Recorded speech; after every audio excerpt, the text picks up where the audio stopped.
ऋषि मुनियों की पावन धरती, देश धर्म का नाता है। कहते सारे लोग यही हैं, गो हमारी माता है।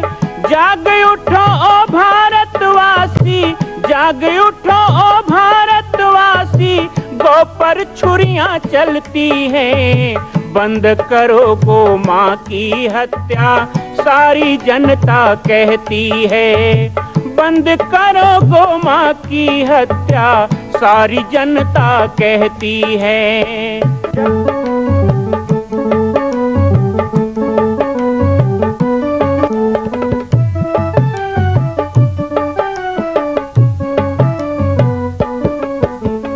जगह जगह पर बूचड़ खाना, लाखों गौएं कटती हैं। किसे सुनाए व्यथा हमारी, नैना नीर बहाती हैं। रक्षा करना गौ माता की, रक्षा करना गौ माता की, गीता ज्ञान सिखाती है। बंद करो गो माँ की हत्या, सारी जनता कहती है। बंद करो गो माँ की हत्या, सारी जनता कहती है।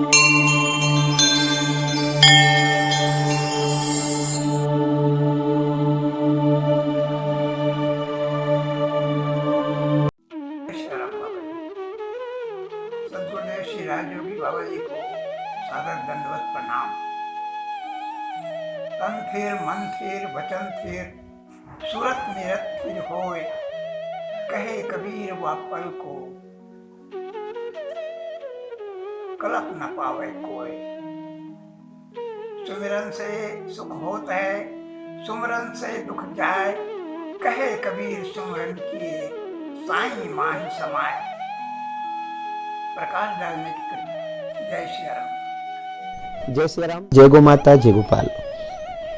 स्वागत है आप सभी का आज की बाबा जी की पाती कार्यक्रम में।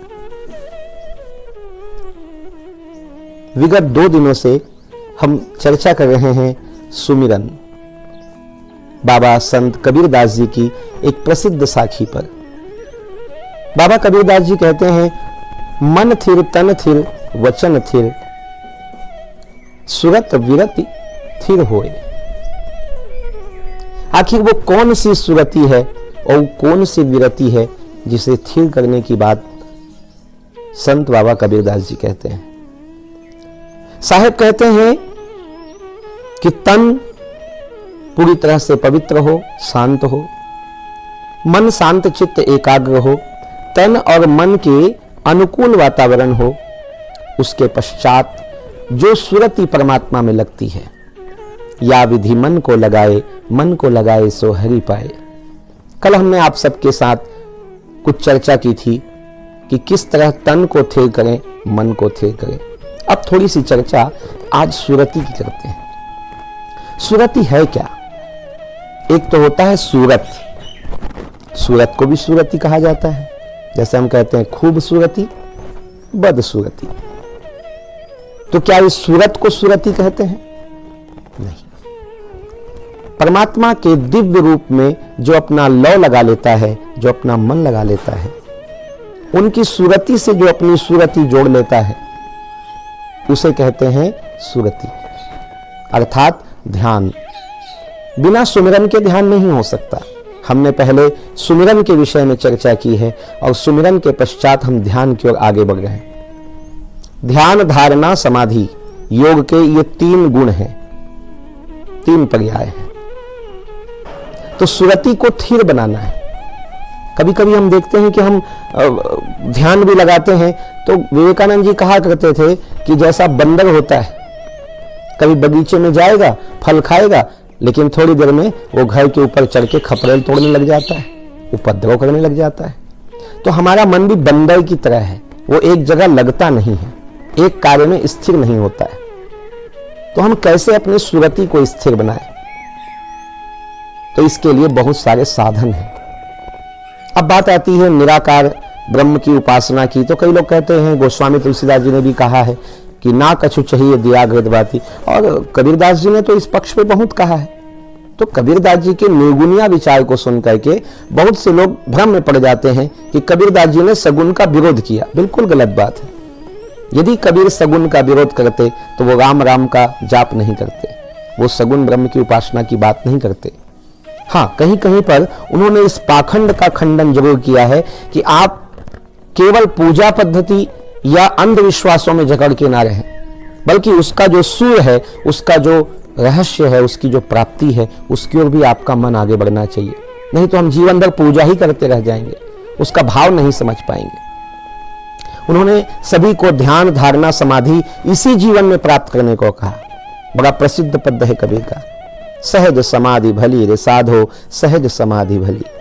वो कौन सी सहज समाधि है, इसको भी हम समझने का प्रयास करेंगे। तो सुरति क्या है और सुरति कैसे लगाई जाए, सुरति स्थिर कैसे हो, इस पर आइए हम थोड़ी चर्चा करते हैं।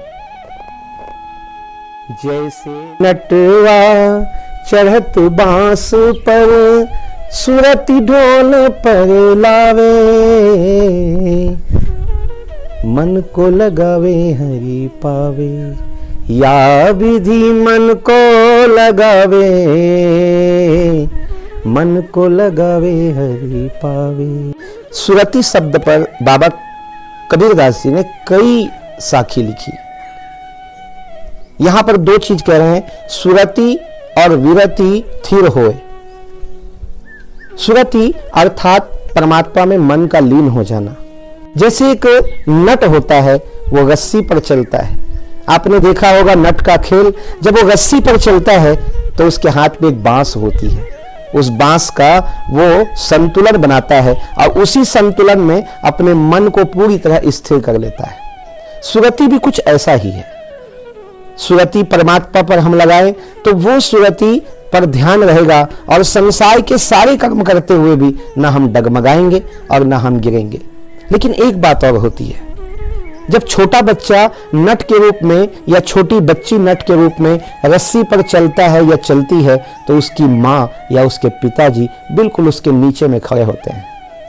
एक तरफ जहां अपने सुमिरन का और सुरति का संबल लेकर, परमात्मा का संबल लेकर, उनके नाम का सहारा लेकर के वो संतुलन बना करके चलती है आगे, उसी तरह नीचे खड़े हुए अपने माँ के तरफ उसका पूरा भरोसा होता है कि यदि मैं डगमगा के गिर भी जाऊं तो मेरी माँ या मेरे पिताजी मुझे थाम लेंगे। इसी तरह परमात्मा के नाम का सहारा लें, सुमिरन का सहारा लें और दूसरी तरफ परमात्मा पे पूर्ण भरोसा रखें कि जिन बालक राखें महतारी। जैसे छोटे बच्चे के लिए माँ हरदम तैयार रहती है उसके मुश्किलों को दूर करने के लिए, ऐसे ही हमारे साथ परमात्मा है। इस भजन के माध्यम से हमने आपको यही संदेश देने का प्रयास किया कि एक पनिहारिन जब घड़ा लेकर के चलती है, सिर पे घड़ा हो, और हमने देखा माताएं बढ़िया बात करते चली जा रही हैं, घड़े पे हाथ भी नहीं है, लेकिन बात करें सखियों से, लेकिन पूरा ध्यान घड़े पर होता है। इसी तरह संसार के सारे कर्म करते रहिए, लेकिन ध्यान परमात्मा पे रखेंगे तो आपका संतुलन सदा बना रहेगा, संतुलन कभी नहीं बिगड़ेगा। सुरति परमात्मा पे लगी हो तो हमारी कोई भी दुर्गति नहीं हो सकती। परमात्मा की सूरत पे भी सुरति लगाएं या फिर परमात्मा के उस दिव्य अनुभव पे आप सुरति लगाएं जो अगम्य अगोचर है। अगम अगोचर ज्ञान पर उस परमात्मा पे सुरति लगाएं। दूसरा पक्ष है विरति थिर होए। थोड़ी सी चर्चा हम विरति पे भी कर लेते हैं। बाबा कबीरदास जी कहते हैं सुरति भी थिर होना, और सुरति के बाद हमें मिलती है विरति अर्थात वैराग्य। कहा कि वह ज्ञान व्यर्थ है जिसमें वैराग्य की प्राप्ति ना हो। हम बहुत सी कथाएं सुनते हैं और बहुत से संतों के उपदेश सुनते हैं, पर शमशान वैराग होता है। शमशान वैराग अर्थात जैसे चार लोग मुर्दे को लेकर के शमशान में जाते हैं, उसको जलाया जाता है, तब सबके मन में होता है और आपस में बात भी होती है, 4 दिन का दुनिया सब व्यर्थ, सब बेकार है, एक दिन सबको मरना है, क्या लोभ लालच, क्या कमाना धमाना। अरे भाई खाली हाथ आए खाली हाथ जाना। लेकिन ये कितनी देर तक रहता है, जब तक शमशान के दरवाजे से बाहर ना निकले। जैसे ही शमशान से बाहर निकले सबको अपना अपना मोह दिखाई देता है। ऐसे ही कुछ शमशान वैराग की स्थिति कथा सुनकर, संतों के प्रवचन सुनकर या कबीर की साखी सुनकर के मन में होती है। लेकिन थोड़ी देर के लिए होने वाले इस शमशान वैराग्य को हम वैराग्य का नाम नहीं दे सकते। ज्ञान का यथार्थ मतलब है वैराग्य होना, अर्थात आसक्ति से बचना। कई लोग वैराग्य का मतलब समझते हैं कि बस संसार छोड़ के भाग जाओ, साधु संत बन जाओ, सन्यासी बन जाओ, जटा बढ़ा लो। ऐसा नहीं है। वही कबीर कहते हैं, मन ना रंगाया, रंगाया जोगी का पड़ा। वो कहते हैं कि पोथी पढ़ पर जगमुआ पंडित भया न कोय, ढाई आखर प्रेम का पढ़े सो पंडित होय। कबीर की इस वाणी में जिस प्रेम की बात कही जा रही है वह भी सुरति है जो सुमिरन से आता है, और उसी सुरति से जब उस पर ध्यान इतना पक्का हो जाए कि सब कुछ करते हुए भी हम परमात्मा पे लीन रहें, आसक्ति से दूर हो जाएं, जैसे कमल कीचड़ में रह के भी कीचड़ से लिप्त नहीं होता, तो समझिएगा कि वही वैराग्य की स्थिति है। तो विरति भी स्थिर होना चाहिए। वैराग्य आया भी तो वो स्थिर रहना चाहिए, वो डावाडोल ना हो, डगमग ना हो, कभी संसार की ओर तो कभी, जैसे मैंने कहा ना, बंदर, कभी तो बाड़ी पे और कभी इधर। ऐसा नहीं होना चाहिए। वैराग्य इतना परिपक्व हो, इतना दृढ़ हो कि वही वैराग्य हमको मोक्ष तक ले जाए, हमें समाधि की ओर ले जाए। तो जब ऐसा होता है तो उस मनुष्य की स्थिति सचमुच जिसके लिए सुमिरन किया गया, जिसके लिए भजन किया गया, वहां तक पहुंच पाता है, अर्थात लक्ष्य को, अर्थात परमात्मा को प्राप्त करता है। विषय बहुत गहन है, लेकिन मैं धन्यवाद दूंगा और प्रणाम करना चाहूंगा मंगशा वाले गुरु जी को, जिन्होंने आज इतना सुंदर विषय हमको दिया है। आज लगातार हम 3 दिनों तक इस पर चर्चा किए हैं, लेकिन मैं चाहता हूं कि थोड़ा सा श्रीमान निगम प्रसाद आडू जी मंगशा, जिन्होंने इस शरीर को जन्म दिया है, मैं उनके साथ बचपन में बिताए हुए वो 7-8 वर्षों के पल जितना मुझे याद है, मैं कुछ संस्मरण उनके बारे में सुनाना चाहता हूं। तो कल की बाबा जी की पाती आप जरूर देखिएगा। कल बाबा जी की पाती में मैं अपने कुछ बचपन के संस्मरण आपके साथ बांटूंगा, कुछ बचपन की वो बातें बताऊंगा जो शायद आज तक मैंने किसी के साथ बांटी नहीं है, लेकिन अब समय आ गया है, मुझे भी लगता है कि उन पलों को याद करें। तो आइएगा, आज बाबा जी की पाती से मैं आप सबसे विदा लूंगा। कल की पाती में पुनः मिलेंगे। जय श्री राम, जय गौ माता, जय गोपाल।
मां कौशल्या की पावन जन्मभूमि छत्तीसगढ़ प्रांत में बालोद जिला में स्थित है श्री सर्वसिद्ध शक्तिपीठ जामड़ी पाटेश्वर धाम।